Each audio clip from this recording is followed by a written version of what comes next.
بسم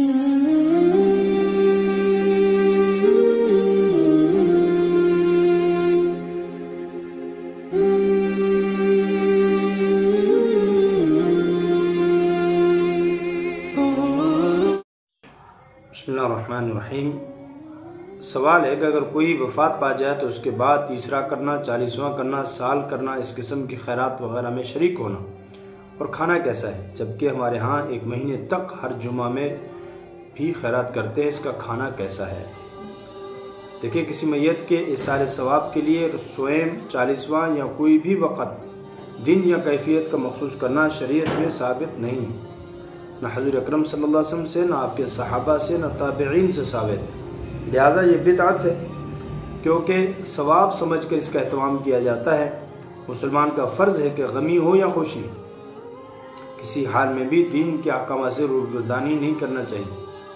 بلکہ ہر خوشی اور غم کے موقع پر اللہ تعالیٰ کے حکم کو سامنے رکھ کر اس پر چلنے کی پوری کوشش کریں۔ غم کے موقع پر غیر شرعی رسومات اور بدعات، مثلا تیجا، 40واں یا اجرت کے عوض تلاوت قرآن پاک یا نوحاگ وغیرہ ناجائز ہیں۔ میت کے لیے ایصال ثواب تو ہر وقت ہر موقع پر کرنا جائز ہے، اور میت کو اس کا فائدہ پہنچتا ہے۔ اس لیے گھر میں ہی جو افراد اتفاقاً جمع ہوں، آگے کے موقع میں رشتہ دار ہیں آپس میں جمع ہو گئے، اور اعلان و دعوت کے بغیر اپنی خوشی سے کچھ پڑھ لیں،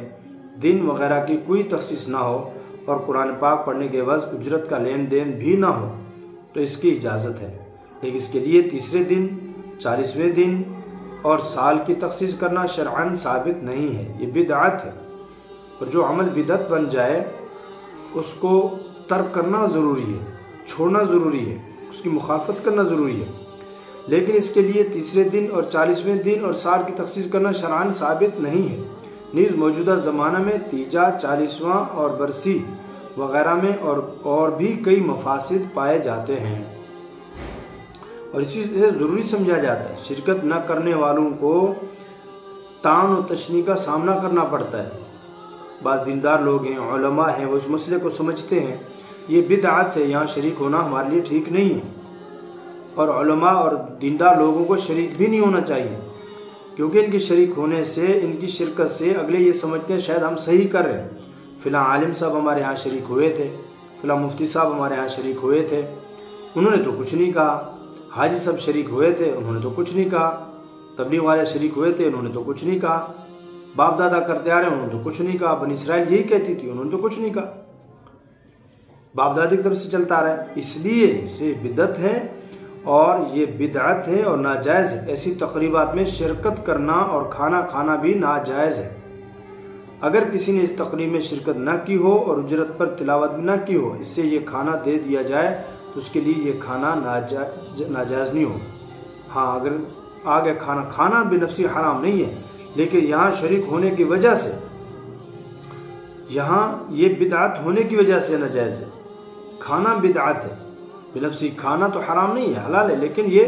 شرکت کرنا اور اس طرح کا معاملہ کرنا یہ جائز نہیں ہے۔ البتہ جن کی فوتگی ہوئی ہے ان کے لیے کھانا تیار کرنا، اس کا کیا حکم ہے؟ اول تو یہ ہے کہ بہترین طریقہ ہے کہ قرابت والے رشتہ داروں کو چاہیے کہ وہ کیا کریں، جن کی فوتگی ان کو 2-3 دن تک کھانا پکا کے دیں، ان کے غمخواری میں شریک ہوں۔ آ کر بیٹھنا وہیں کھانا کھانا یہ تو صحیح نہیں ہے۔ حدیث میں آتا ہے، ترمذی، ابو داؤد، ابن ماجہ اور مشکات المصابیح میں یہ روایت موجود ہے۔ حضرت عبداللہ بن جعفر رضی اللہ عنہ سے، عن عبداللہ ابن جعفر رضی اللہ عنہ قال لما جاء نعی جعفر قال النبی صلی اللہ علیہ وسلم صانعوا لآل جعفر طعاما فقد اتاہم ما یشغلہم۔ یہ روایت موجود ہے کہ حضرت عبداللہ بن جعفر رضی اللہ عنہ فرماتے ہیں، جب ان کی لاش آئی، یعنی فوت ہوئے، شہید ہوئے، تو حضور اکرم صلی اللہ علیہ وسلم نے فرمایا کہ جعفر کے گھر والوں کے لیے کھانا بناؤ، ان کو اس غم نے اپنے ساتھ مشغول کر رکھا ہے جو غم ابھی ان پر آیا ہے، یعنی حضرت جعفر رضی اللہ عنہ کی شہادت۔ اس لیے اس میں شریک ہونا یا ایسا کرنا یہ تو ان کی گویا کہ تائید کر رہے ہیں۔ یکرہ اتخاذ الضیافت من الطعام من اہل البیت میت لأنه شرع فی السرور لا فی الشرور۔ کہ یہ مکروہ فرمایا کہ میت والوں کے گھر سے کھانا کھانا یہ تو مکروہ ہے،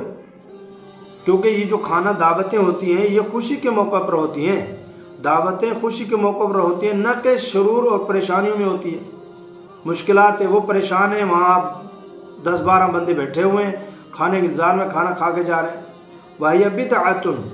مُسْتَقْبِحَةٌ کبھی ہے، بدعت ہے۔ وقول وَيُكْرَهُ اتِّخَاذُ الطَّعَامِ فِي الْيَوْمِ الْأَوَّلِ وَالثَّالِثِ وَبَعْدَ الْأُسْبُوعِ فرمایا کہ مکروہ ہے یہ کھانا کھانا، یہ شامی کی روایت،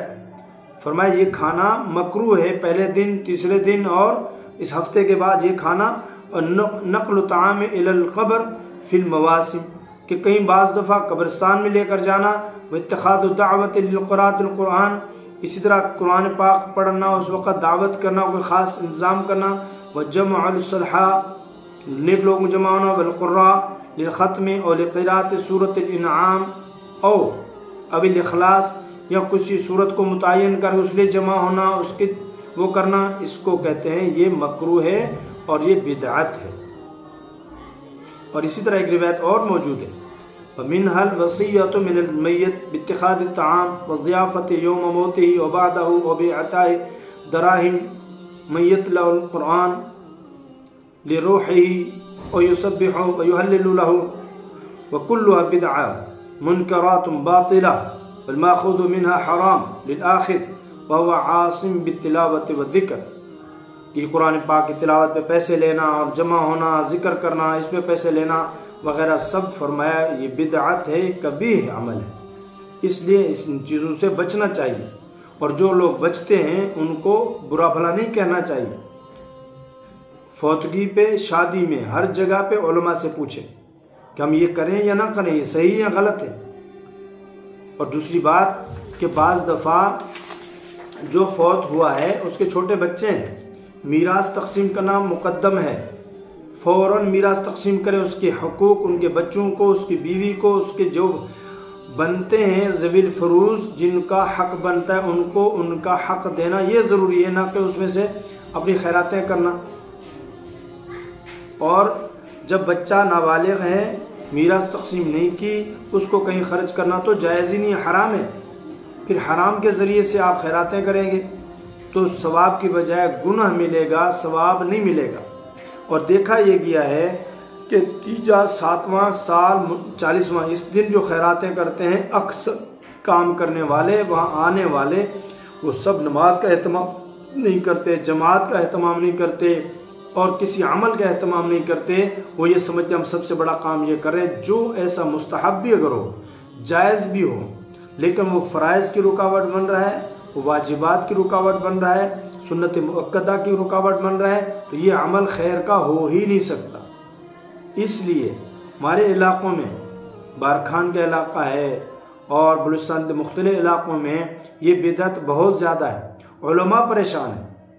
اگر جاتے ہیں تو بدعت ہے، اس میں شریک ہوتے ہیں، کل کو اس کو دلیل بنا کے مزید اس میں لگے رہتے ہیں، نہیں جاتے تو اس عالم کو برا بھلا کہا جاتا ہے، اس کے پیچھے باتیں بنائی جاتی ہے، غیبت کی جاتی ہے